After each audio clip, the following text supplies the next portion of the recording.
The crystal throne room of Nexus Prime trembled with raw fury as Empress Kalara Vex absorbed the most staggering intelligence in 3 millennia. Her towering crystalline form radiated furious blue light that fractured the walls around her. Before her, General Thax Corvain's forearms shook as he held the classified report. The humans had done the unthinkable. 1,000 supercarriers, the general whispered. Each vessel measured 15 kilometers long, hidden in the void between. Star systems. Kalara's voice shattered like splintering glass. Impossible. These primitive beings barely mastered faster-than-light travel 50 years ago. They are mere insects compared to our vast empire. Yet the evidence was undeniable. Deep space sensors had revealed the colossal human fleet assembling in secret. Each carrier eclipsed anything humanity had ever built before. Armed to the teeth and packed with thousands of fighters, these ships heralded an unprecedented power. The Zephyrian Empire had reigned over the galaxy for millennia, but had never witnessed such a force materialize so swiftly. Admiral Jake Morrison stood on the bridge of the UEES Liberty, watching the holographic projection of his immense fleet. A veteran of the Proxima Wars, he knew true power when he saw it. Now he commanded a fleet that would have been pure fantasy, a decade earlier. His weathered face remained unreadable as he studied the tactical data. "Sir, all carrier groups report ready for deployment," Lieutenant Commander Lisa Hayes said from her station. The young officer had helped develop the complex coordination systems that made the fleet's staggering scale possible. Her fingers flew across the consoles as data streamed between every one of the 1,000 ships. Captain Alex Turner's voice crackled over comms from the UES Defiance. "Admiral, final system checks complete. Fighters are loaded, pilots standing by. Dr. Walsh's stealth systems are fully operational." Morrison nodded slowly. Dr. Karen Walsh had achieved the impossible, creating technology capable of cloaking an entire fleet from alien sensors. Her quantum stealth fields bent space around each carrier, rendering them invisible to enemy detection. This breakthrough had taken years of secret research at Luna Station, while the galaxy assumed humanity still struggled with basic spaceflight. On Nexus Prime, Empress Kalara summoned her war council to the vast, dreadnought Eternal Dominion. The warship stretched 30 kilometers through space and had never once fallen in battle. Her advisors gathered in the command center, their varied alien forms a kaleidoscope of color and shape. Confusion marked every face. How did they build so many ships so fast? The Empress demanded, her crystalline features shifting between blue fury and red disbelief. Our spies reported fewer than 100 vessels in their entire fleet. Commander Zix Nethys stepped forward, his insectoid limbs clicking nervously. "Majesty, human industrial capacity has surpassed all our estimates. They have strip-mined entire asteroid belts, converting raw materials into warships at speeds we never imagined. Automated factories run non-stop, day and night." The intelligence reports painted a chilling reality. Humanity had secretly built the largest fleet in galactic history while masquerading as a minor power. They seized control of hundreds of asteroid fields, transforming them into vast shipyards. Robot laborers assembled the carriers piece by piece, in the darkness between stars. Back on the Liberty, Admiral Morrison reviewed the final battle plans with his senior officers. This fleet symbolized more than raw military might. It embodied humanity's potential when united behind a shared vision. Every nation on Earth contributed resources and personnel to this monumental effort. "The Zephyrians still think we're primitive," Morrison told his staff. "They believe their ancient empire makes them superior. Today, we prove age means nothing compared to resolve and innovation." The carriers operated using revolutionary quantum-linked communication systems, enabling instantaneous coordination across the entire armada. Each ship shared targeting and tactical data faster than light. No enemy had ever faced such a flawlessly synchronized force. Human Ambassador Peter Collins stood in the reception chamber of Nexus Prime, delivering humanity's ultimatum to the Zephyrian government. His calm voice echoed through the crystalline hall as alien officials listened in stunned silence. The human government demands immediate release of all human colonies under Zephyrian occupation, Collins declared. We also insist on recognition of human sovereignty over the entire Orion Arm. You have 72 hours to respond. The assembled aliens gasped at the audacity. How dare these newcomers challenge the mighty Zephyrian Empire? Empress Kalara's rage ignited the chamber, causing the crystal walls to glow white-hot. You forget your place, human, she snarled. Your species exists only by our mercy. We could annihilate your pathetic worlds with a single fleet. Collins smiled serenely. Perhaps you should verify your long-range sensors before issuing threats, Your Majesty. As if on cue, alarms screamed throughout Nexus Prime. The massive human fleet dropped from stealth at the system's edge. 1,000 supercarriers hovered, in space like dormant giants, pulsating with barely contained power. Admiral Morrison gazed at the alien homeworld through his view screen. After 50 years of Zephyrian arrogance and oppression, humanity was finally strong enough to demand respect. These carriers embodied the hopes and dreams of billions who refused to bow. All ships report ready, Admiral Lisa Hayes announced. Quantum links stable across the fleet. We can coordinate as one immense weapon. For 3,000 years, the Zephyrian Empire ruled through fear and overwhelming force, crushing species and absorbing worlds. Yet they had never confronted anything. Like humanity, Captain Nicole Brooks commanded the UES Thunderbolt in the forward battle group. Her sensors detected Zephyrian vessels mobilizing throughout their territory. They're pulling ships from all over, she reported to Morrison. They know this is serious. A small smile crept across Morrison's face. The Zephyrians were about to learn humanity had evolved far beyond their expectations. The 1,000 carriers symbolized more than military strength. They proved what humans could achieve when refusing limits.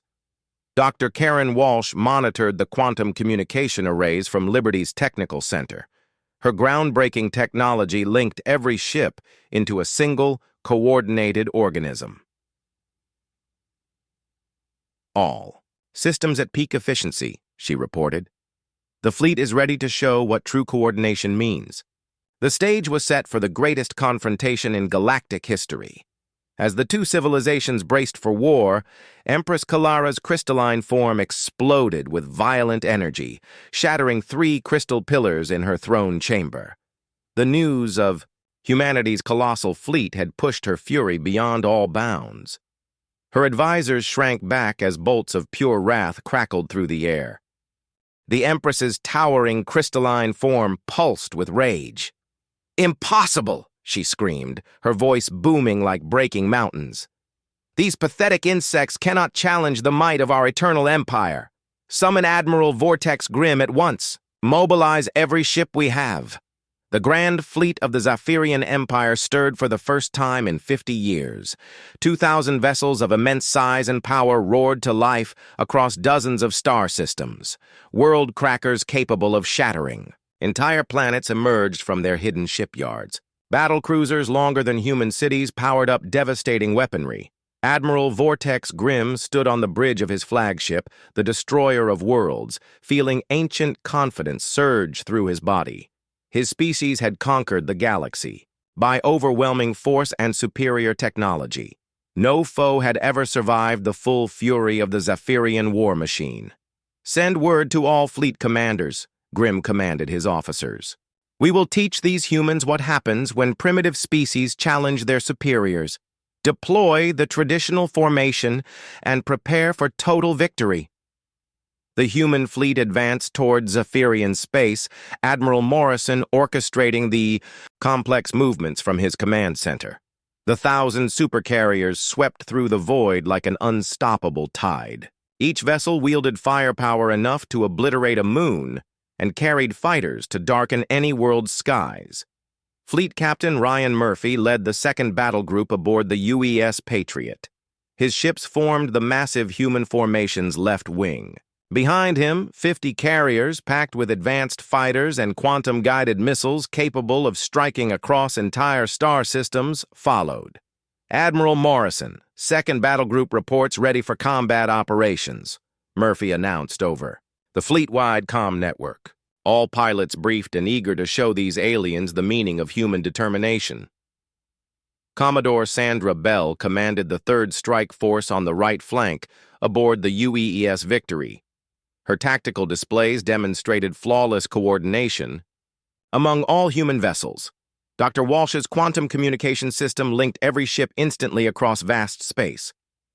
3rd Strike Force standing by, Bell reported. Our stealth fighters have begun reconnaissance missions deep into enemy territory. The Zephyrians won't know what hit them. Captain Nicole Brooks monitored long-range sensors aboard the UES Thunderbolt as the first signs of Zephyrian response appeared. Massive enemy vessels converged from across their empire. The fleet looked formidable, but their movements were slow and predictable. Admiral detecting large-scale Zephyrian fleet movements, Brooks reported. They're deploying their standard formation from the military archives. Looks like they haven't learned new tactics in 1,000 years. Morrison studied the tactical readouts with quiet satisfaction. The Zephyrians reacted exactly as human intelligence had predicted. Their ancient empire depended on time-tested strategies that had ruled for millennia. They couldn't fathom that a younger species might have developed superior methods of warfare. At Liberty's Technical Center, Dr. Karen Walsh fine-tuned the quantum communication arrays that Dr. Walsh's quantum communication system connected every human ship into a unified fighting force. Her revolutionary breakthrough gave humanity an edge no galactic empire had ever possessed. The carriers could coordinate actions with flawless timing and precision. Quantum links are stable across the entire fleet, Dr. Walsh reported from her technical station. All ships are now integrated through the neural network. We fight as one massive organism instead of isolated vessels. Commander Rachel Stone led the first wave of stealth reconnaissance deep into Zephyrian space. Her advanced fighters were invisible to alien sensors as they gathered vital intelligence on enemy defenses. What she uncovered would prove pivotal for human victory. Admiral Morrison, this is Commander Stone. Her voice crackled over the secure channel. The Zephyrians are pulling ships from across their empire to face us. Many star systems are now defended by skeleton crews. Their reliance on traditional tactics makes them predictable.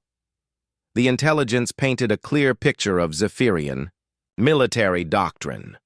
The aliens relied on overwhelming force concentrated in massive fleets. They had never faced an opponent capable of perfect coordination across vast distances or rapid adaptation to shifting battle conditions. Aboard the Liberty, Admiral Morrison reviewed enemy formations with his senior staff. The Zephyrian Grand Fleet was vast but stuck in ancient tactics. They counted on winning through sheer firepower and intimidation. The enemy is arranging their ships in the classic hammer formation, Morrison explained. Heavy capital ships in the center with support vessels on the flanks. Their plan is to break through our lines with brute force. Captain Greg Williams commanded the carrier UES Vengeance in the forward screening force. His ship carried the newest fighters equipped with adaptive armor and quantum-guided targeting systems. His pilots represented the finest humanity had to offer.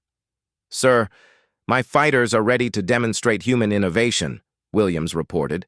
"The Zephyrians believe size and age make them superior.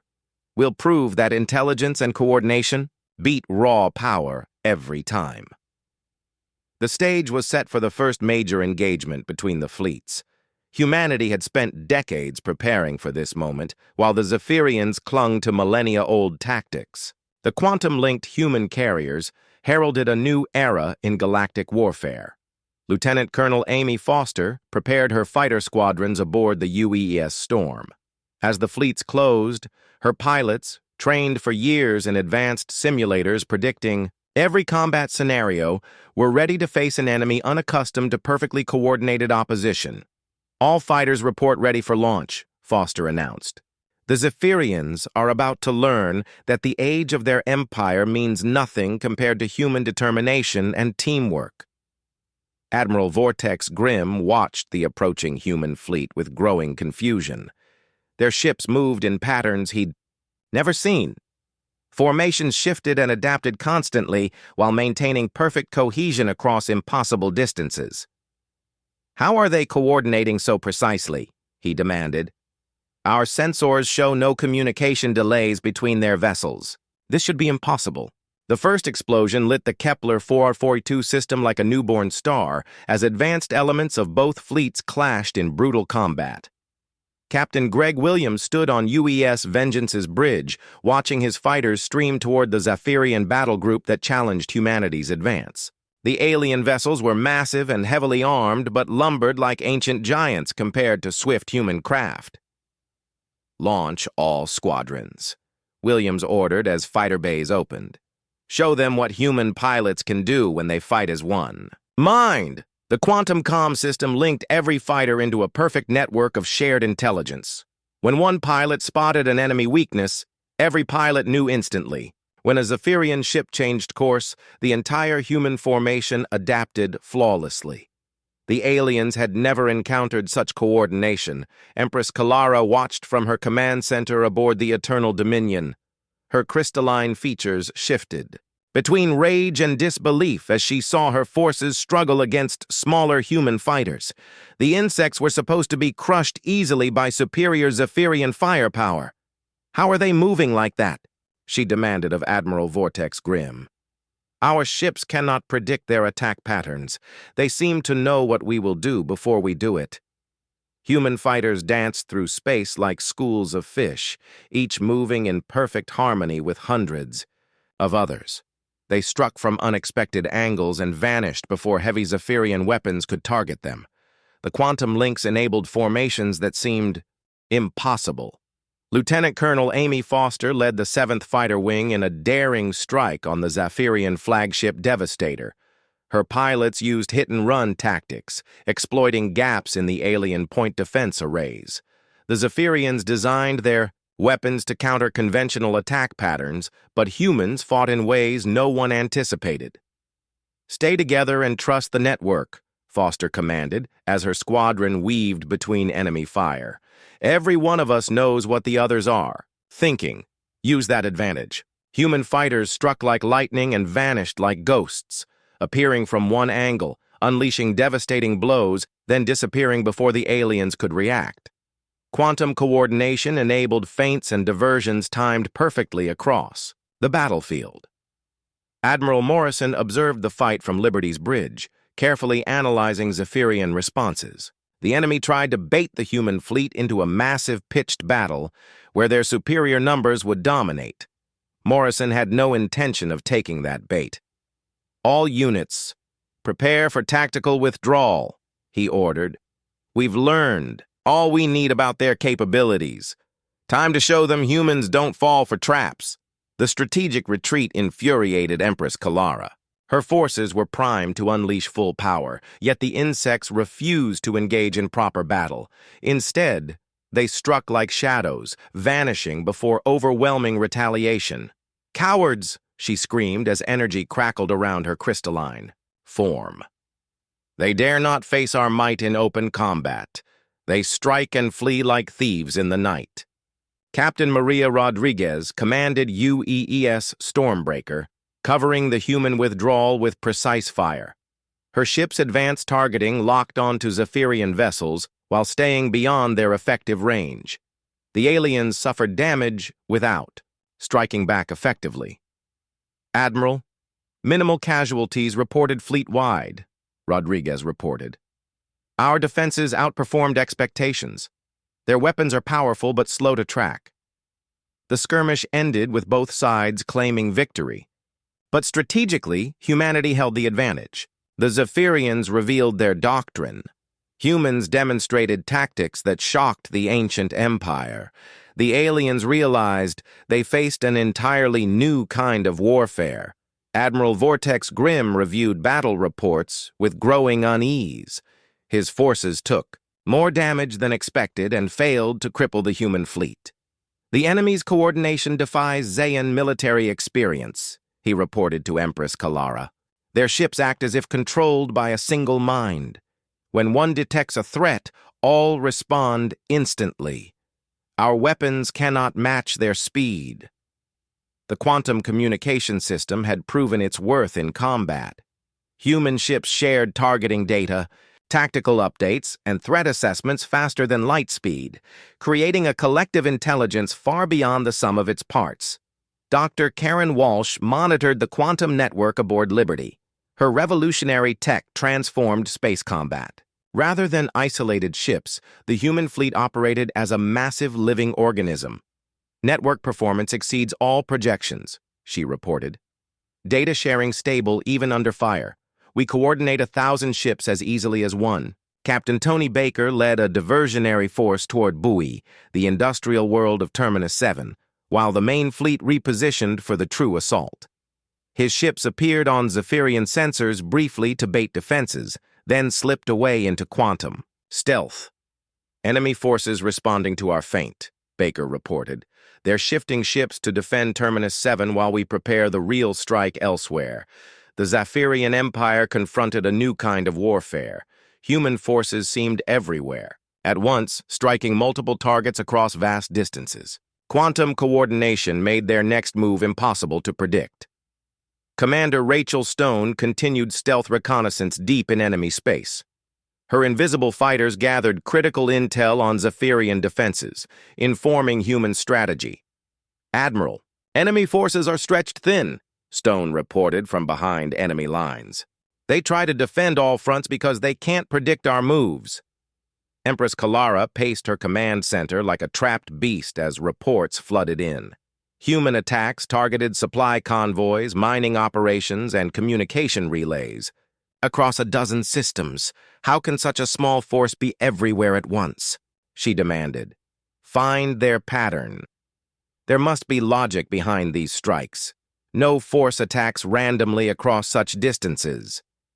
But the pattern was one the Zephyrians could never grasp. The human fleet fought as a single entity, guided by shared intelligence and perfect coordination. They struck anywhere because they moved as one unified mind, not isolated vessels following separate orders. The first battle ended, but the real war was just beginning, as humanity prepared to show the galaxy what true coordination could do against even the mightiest empire. Admiral Morrison launched Operation Cascade from Liberty's bridge. Human carriers spread across Zephyrian space like a deadly web. The plan was brilliant in its simplicity: force the enemy to defend everywhere by attacking everywhere.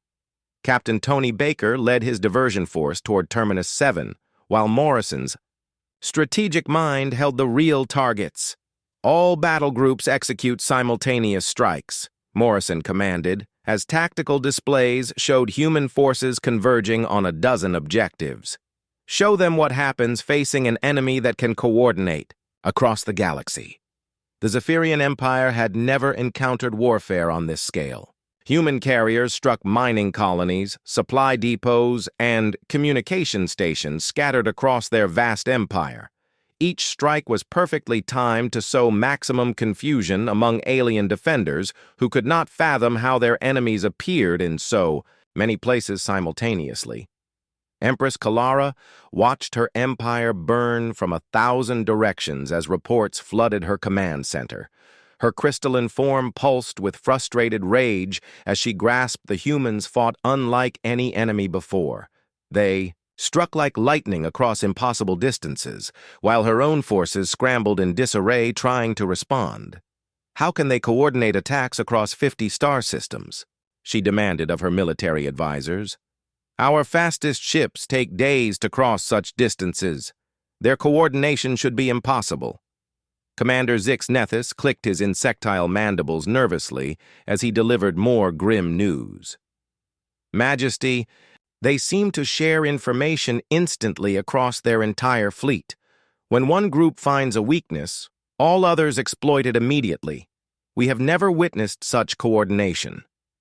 Captain Jennifer Walsh commanded the elite 1st Carrier Division, executing precision strikes on key Zephyrian infrastructure. Her sister, Dr. Karen Walsh, had created the quantum communication system enabling these coordinated attacks. Jennifer now proved its deadly worth by destroying manufacturing complexes and shipyards in 3-star systems simultaneously. Target the industrial complexes first, Jennifer ordered her squadron leaders. Cut their ability to replace losses. Victory means more than winning battles. The human strategy was devastatingly effective, while Zephyrian forces rushed to defend. Military sites, human fighters slipped past to annihilate the factories and mines sustaining the Empire. The aliens realized too late that their foes understood modern warfare better than they did. Colonel Sam Harris led Marine assault teams in lightning raids on Zephyrian ground installations. His forces struck communications centers and supply hubs with surgical precision before vanishing back into space. Hit them hard and fast, Harris commanded his Marines as they prepared for another assault. Show them humans can fight on land, sea, air, and space better than anyone in this galaxy. The Zephyrian Empire faced a blow worse than military defeat. Subject species across their territory began questioning their overlords' invincibility. Rebellions erupted on dozens of worlds as populations realized the seemingly unstoppable empire could be challenged and beaten. Captain Chris Patterson commanded UEE's Guardian, providing covert support to resistance movements throughout Zephyrian space. His ship delivered weapons and supplies to rebels while evading enemy patrols. The psychological warfare was as devastating as any military campaign. Admiral Morrison, resistance groups report successful uprisings on 15 worlds, Patterson announced over the quantum comm network. Subject species are realizing they don't have to bow to Zephyrian rule anymore. Admiral Morrison smiled as he reviewed the cascade of victories across his tactical displays. Operation Cascade had surpassed all expectations. The Zephyrian Empire was collapsing from within, its iron grip on the galaxy finally loosening. Major Linda Torres led Marines in a daring assault on Sigma Station, the primary intelligence hub of the Zephyrian military. The station held vital data on enemy defenses and troop movements. Capturing it promised a crucial advantage in the war's final phase. Remember, we need their computers intact, Torres reminded her assault teams. The intelligence we capture here could end this war much faster. Marines fought through Zephyrian defenders with brutal efficiency. Their advanced armor and weapons gave them an edge against aliens complacent after millennia of victories. Quantum communication links allowed perfect coordination even during close combat. Captain Danny Clark commanded UEE's Retribution, supporting the Marine assault with precise fire. His ship's advanced targeting struck enemy positions without damaging the valuable intelligence equipment humanity needed. Marines report successful breach of Central Computer Core, Clark announced to Admiral Morrison. Major Torres secured the primary databanks. We're downloading everything on their military operations to defend their capital world. The stage was set for the decisive battle. All pilots report ready, Miller announced to her wing commanders. The enemy is making their last stand. Let's show them why humanity deserves to inherit the stars. The 1,000 human supercarriers converged on the Nexus Prime system as Admiral Morrison prepared to end the war born from alien arrogance. The Zephyrian Empire had ruled the galaxy for 3 millennia, but their reign was about to end at the hands of a species they had dismissed as primitive insects. Operation Cascade had shattered Zephyrian power across their entire empire.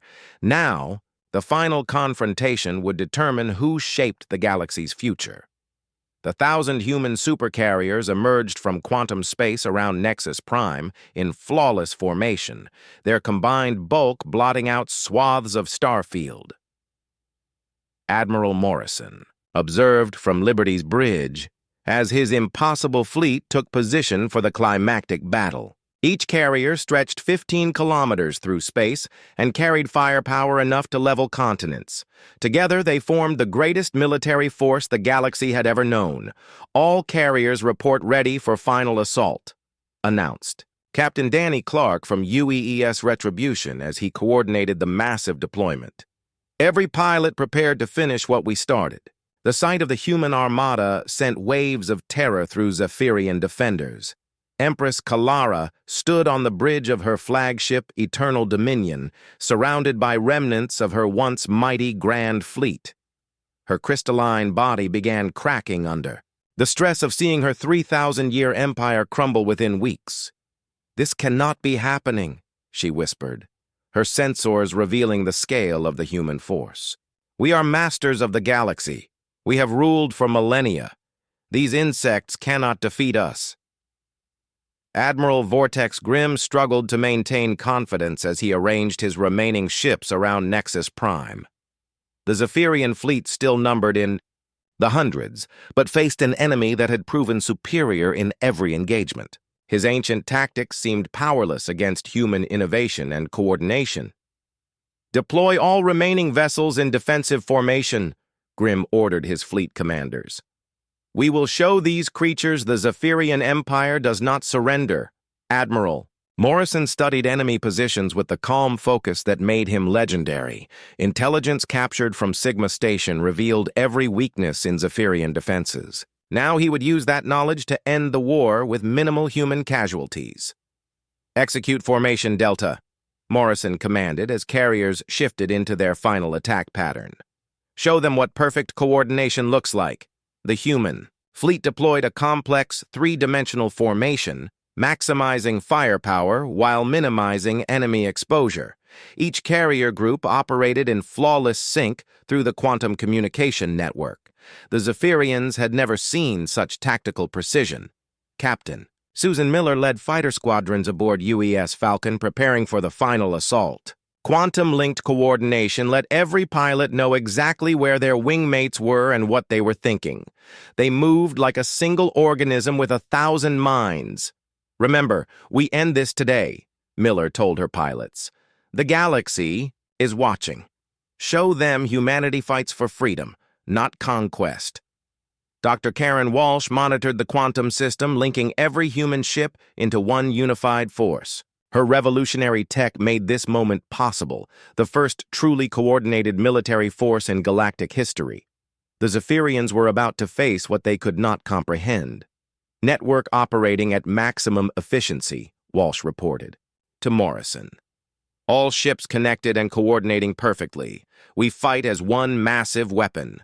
The battle for Nexus Prime began as human fighters swept toward Zephyrian defensive lines, like a tide of silver death. Each squadron moved in perfect harmony with hundreds of others, weaving attack patterns that flowed like water around enemy defenses. Quantum links allowed instant adaptation to changing conditions. Empress Kalara watched in mounting horror as her forces crumbled before the human onslaught. Enemy fighters moved with inhuman precision, striking exactly where her defenses were weakest while avoiding every trap her commanders set. They fought like they could foresee the future. How? "Do they know where to strike?" she demanded from her tactical officers. "They hit our weak points before we even realize we have them." The human carriers unleashed their full fury on the Zephyrian fleet as Admiral Morrison coordinated the assault with ruthless precision. Each ship targeted specific enemy vessels based on intelligence shared instantly across the quantum network. The aliens found themselves overwhelmed by flawlessly synchronized attacks. Captain Maria Rodriguez commanded the UEES Stormbreaker as it led the final assault on the Eternal Dominion. Her ship's advanced weapons locked onto the alien flagship while coordinating with dozens of other carriers. The Zephyrians had never faced such concentrated firepower. "Target their command center," Rodriguez ordered her weapons officers. "End this war by taking out their leadership." The Eternal Dominion shuddered under the combined assault of multiple human carriers. Its massive armor began to crack as quantum-guided missiles exploited every weakness in its defenses. Empress Kalara felt her flagship dying around her as explosions rocked the bridge. "Impossible!" She gasped as her crystal throne cracked from the impacts. "We are the eternal empire. We cannot be defeated by such young creatures." Captain Jennifer Walsh led the final fighter assault through the heart of the Zephyrian formation. Her pilots weaved between exploding alien ships with perfect coordination, their movements guided by the quantum network that connected every human mind in battle. They struck like lightning and flowed like water around enemy fire. "This is for every human who suffered under alien rule," Walsh announced as her fighters closed on the enemy flagship. "Today, we prove freedom always defeats tyranny." The bridge of the Eternal Dominion erupted in flames as human fighters pierced its defenses. Empress Kalara watched her empire's final defeat through cracking crystal eyes as her flagship began breaking apart. The unthinkable had happened. Her ancient civilization was being destroyed by creatures she had considered barely intelligent. "We surrender," she whispered as her crystalline form began to shatter. "The Empire yields to the human fleet." Admiral Morrison accepted the Zephyrian surrender aboard the Liberty as the last alien ships powered down their weapons. The greatest military force in galactic history had achieved total victory without losing a single carrier. The quantum coordination had proven unstoppable against traditional tactics. "Signal all human forces to cease fire," Morrison announced to his fleet. "The war is over. Today, humanity takes its place among the stars as a free people." The 1,000 supercarriers that had seemed impossible just months before now patrolled the former Zephyrian territories as guardians of liberation. Captain Chris Patterson led relief missions to worlds that had suffered under alien oppression, while Captain Tony Baker helped establish new governments based on freedom and cooperation. Dr. Karen Walsh's quantum communication technology spread to civilian ships, allowing instant coordination across the entire human sphere. The same innovation that had won the war now helped build a better future for all species choosing freedom over tyranny. Empress Kalara was taken aboard the Liberty as a prisoner, her crystalline form now dim and cracked. She finally understood that humanity represented something the galaxy had never seen before. A species that fought not for conquest, but for the right of all beings to determine their own destiny. The age of the Zephyrian Empire had ended, replaced by something far greater than any single species ruling over others. Humanity had proven that unity, innovation, and determination could overcome even the mightiest tyranny when guided by the unbreakable human spirit.